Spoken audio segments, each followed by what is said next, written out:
altura para analisarmos os temas que marcam a atualidade. São meus convidados Vítor Ramos e João Queiroz. Aos dois, bem-vindos. Boa tarde ao Fecho de Contas. Vítor, começando por si, olhando para estes dados que víamos da atividade económica na zona euro, é de resto em máximos de quase 4 anos. O facto de a Alemanha continuar a ser o motor desta recuperação é, acima de tudo, uma consequência, ou se quisermos, o reflexo das medidas que foram tomadas no início dos anos 2000 por parte do então governo alemão e por parte, essencialmente, da economia alemã? Penso que sim. Faz algum sentido.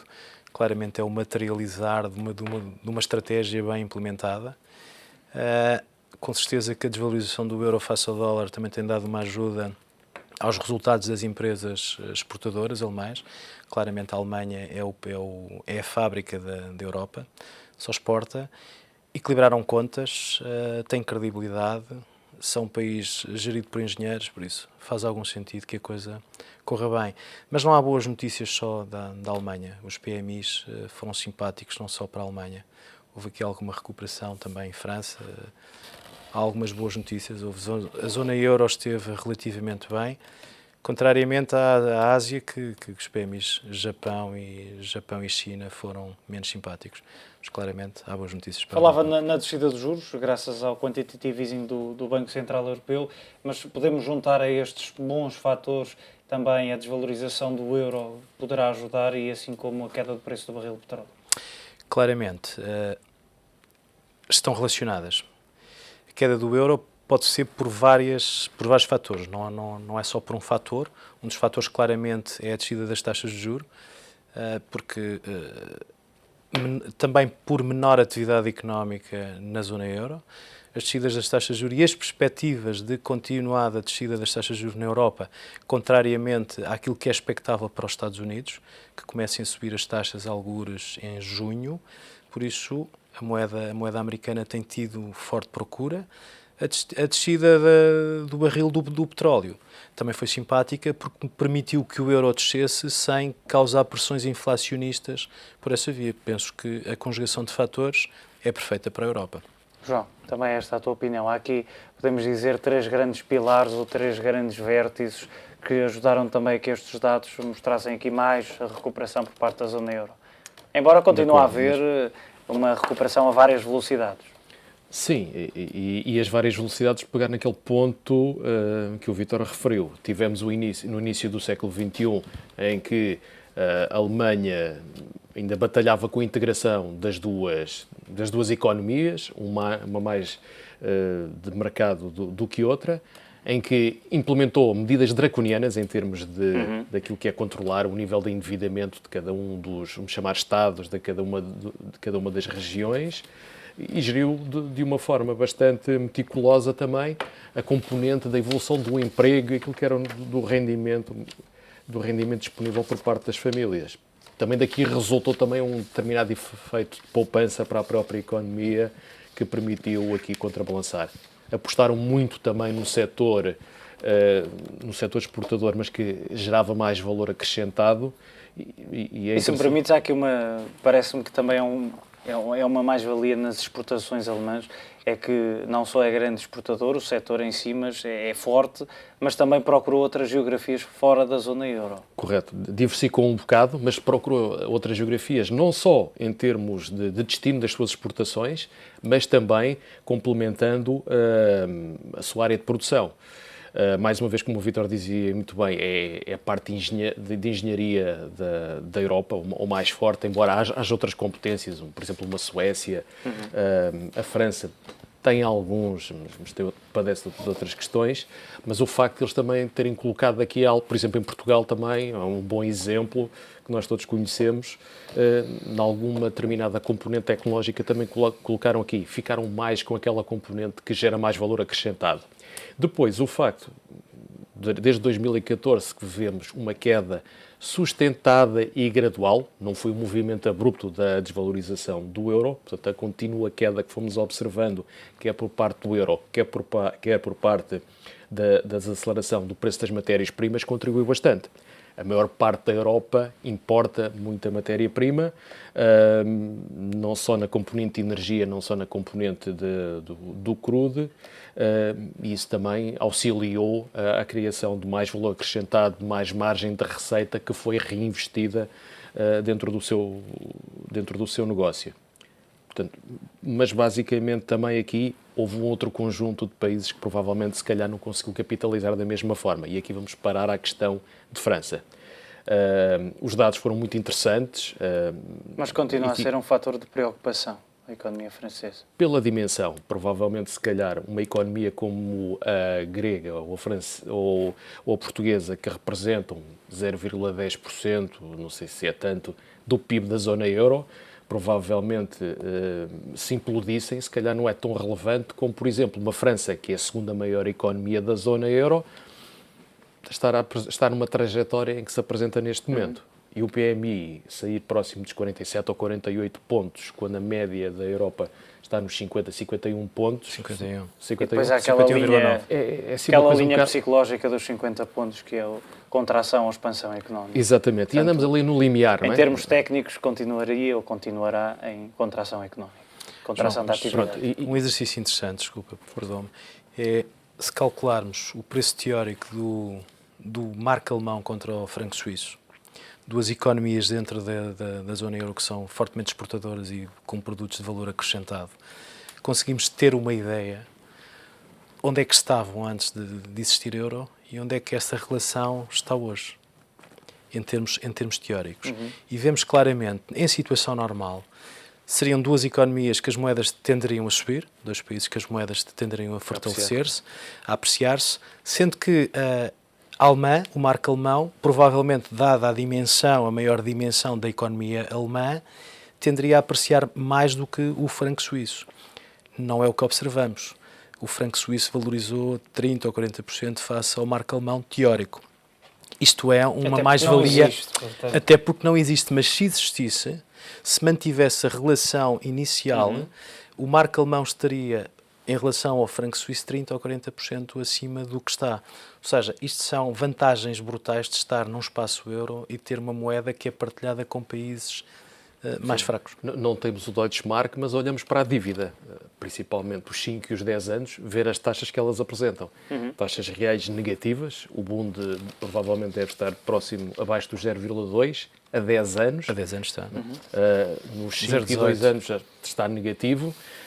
Há momentos, antes de iniciar o programa, estava a 0,215 a 10 anos. As bundes alemãs e a dívida portuguesa, os juros estavam nos 1,785. Pronto, e é interessante ver que a 10 anos a dívida francesa está nos 0,4 ou 0,45. Pronto. Provavelmente, se calhar, a nossa não está assim tão cara, mas a dos franceses, se calhar, a dívida está demasiado sobrevalorizada, diria eu. Porquê?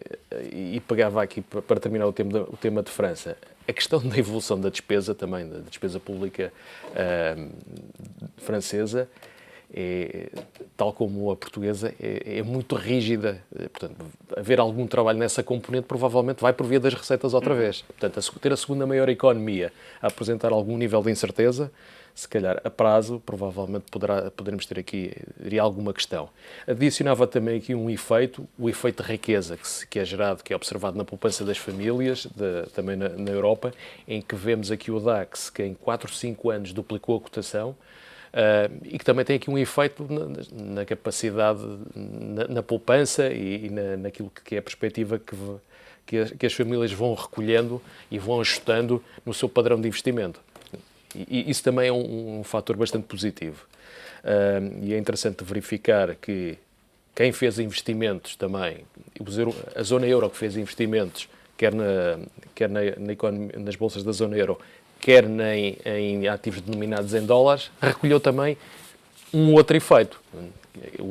A desvalorização do euro face ao dólar funcionou positivamente para quem teve dólares na mão.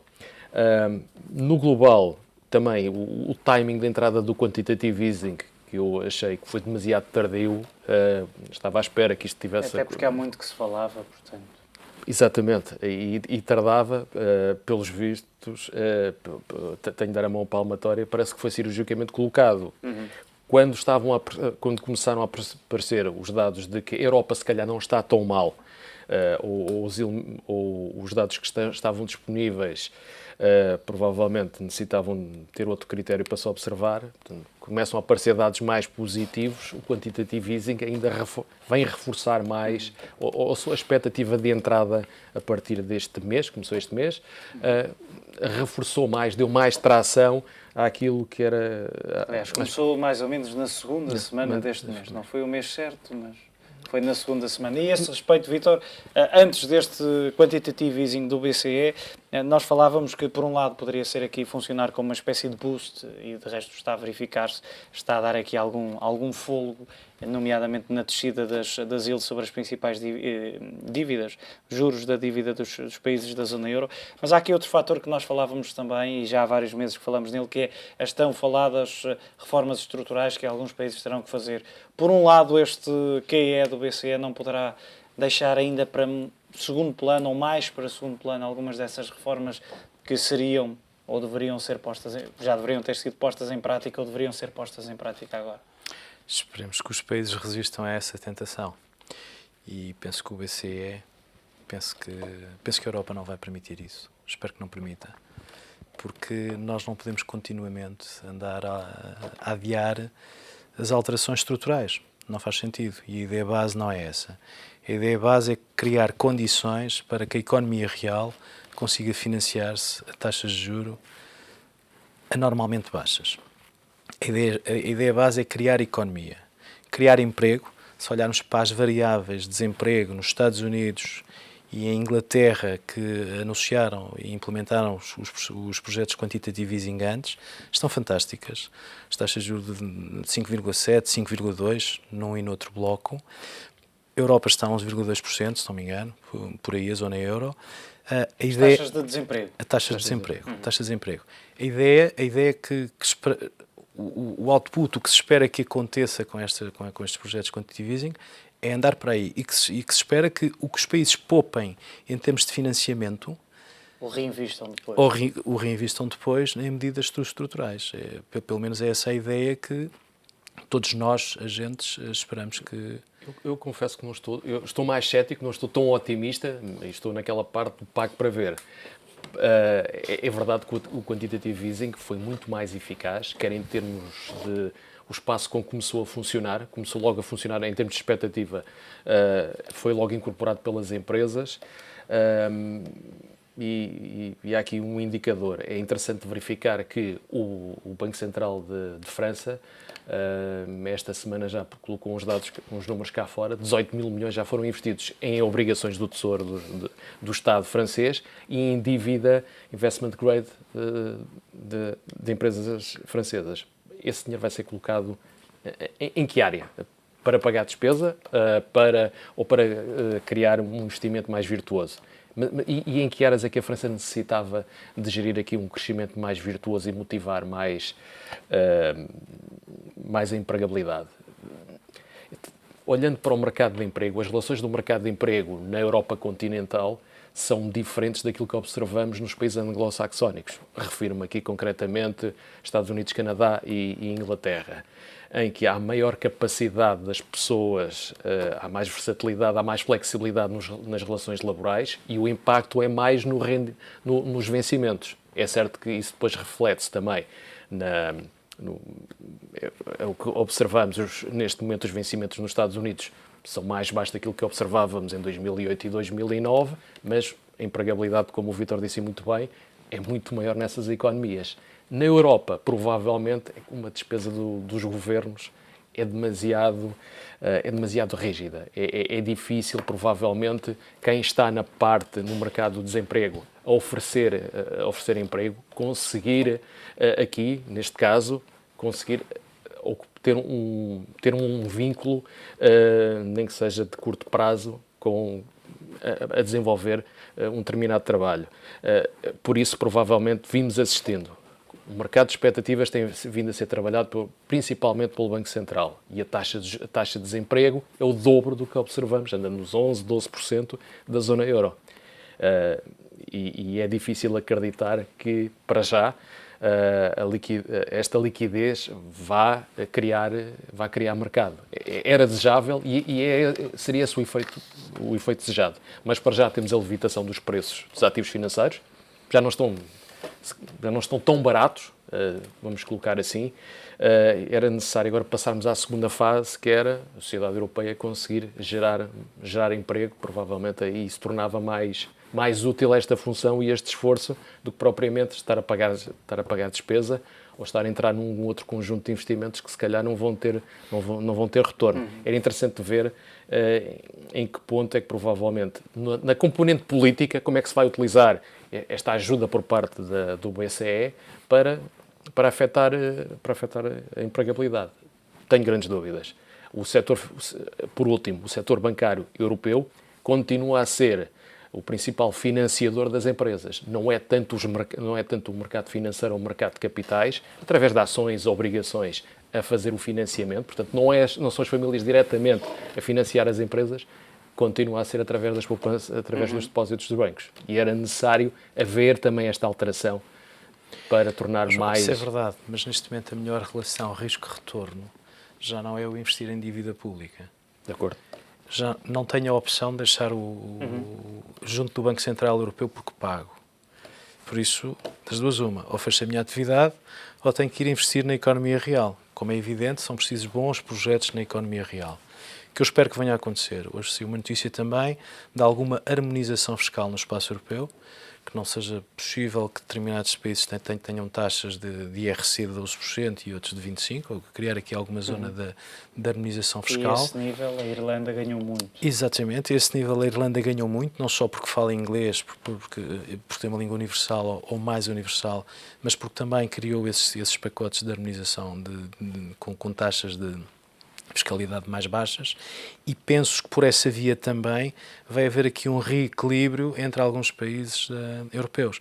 Eu acho claramente que Portugal tem muito a ganhar com isso. Temos um clima fantástico, temos um povo que fala várias línguas, temos gente capaz, temos segurança. Mas a componente fiscal das empresas, que é virtuosa, é bastante interessante. Na componente do custo do trabalho, ou da hora ao homem, o que seja, fizemos um trabalho também notável em termos de evolução. Se observarmos, ganhamos bastante competitividade relativamente ao resto da Europa.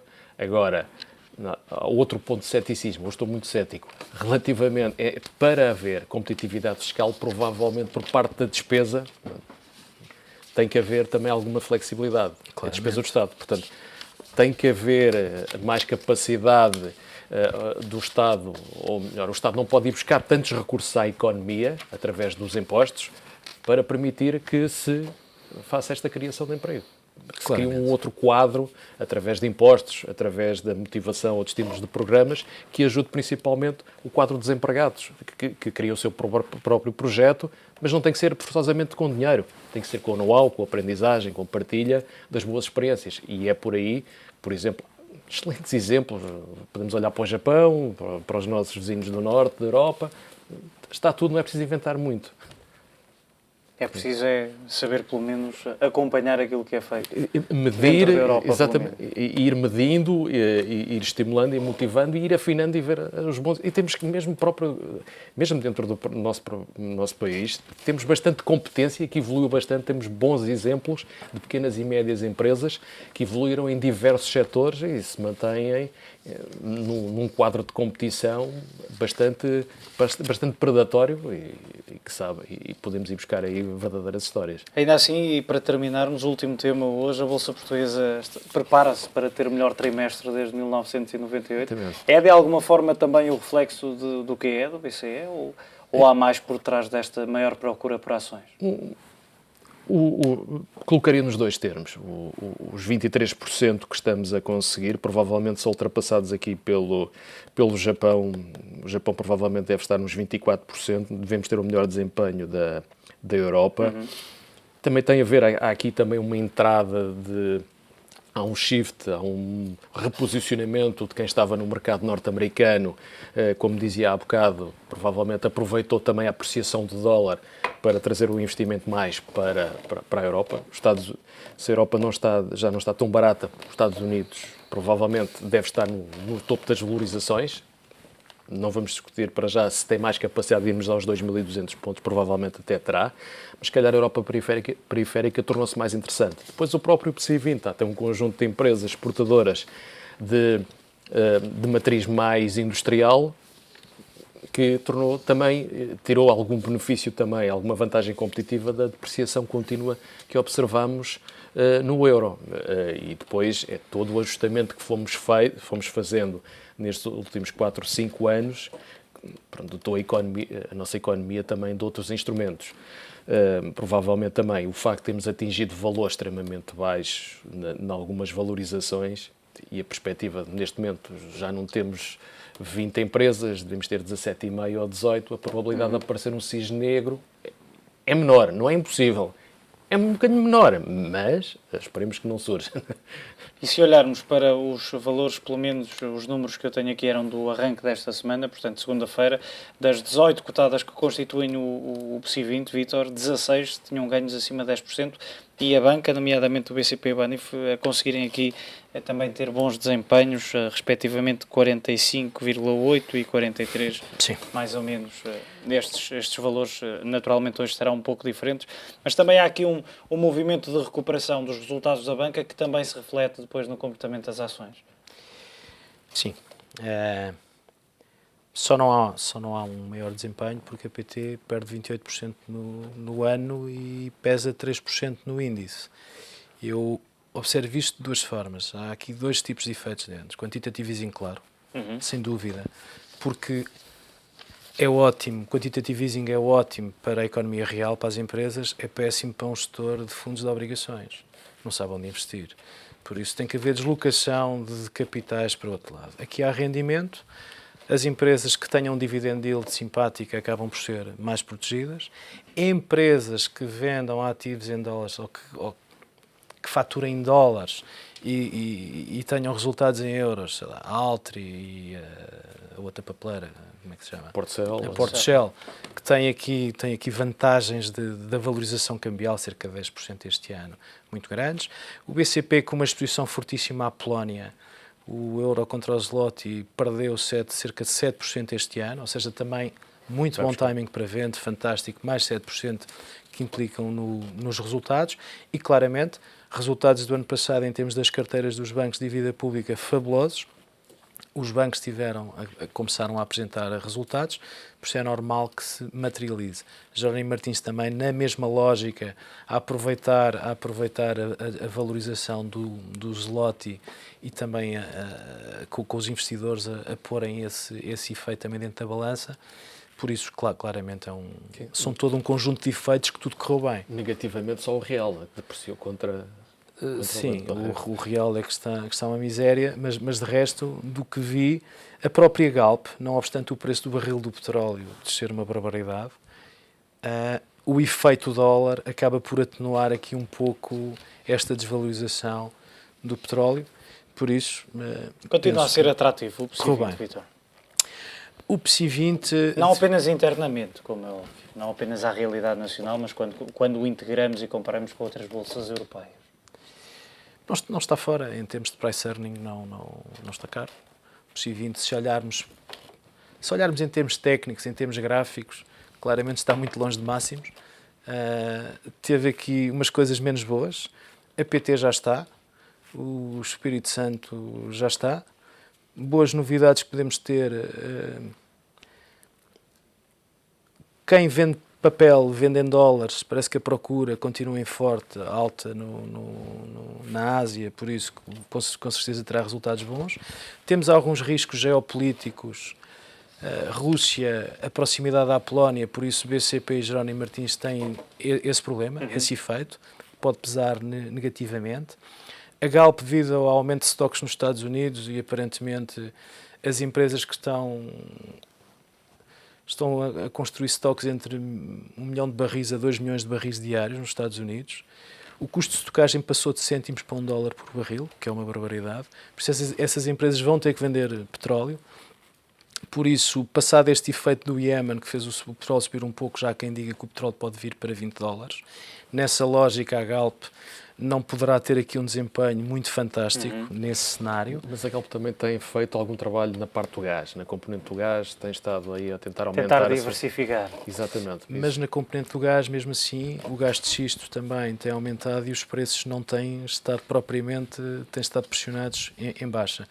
Ou seja, eu acho que o PSI 20 vai andar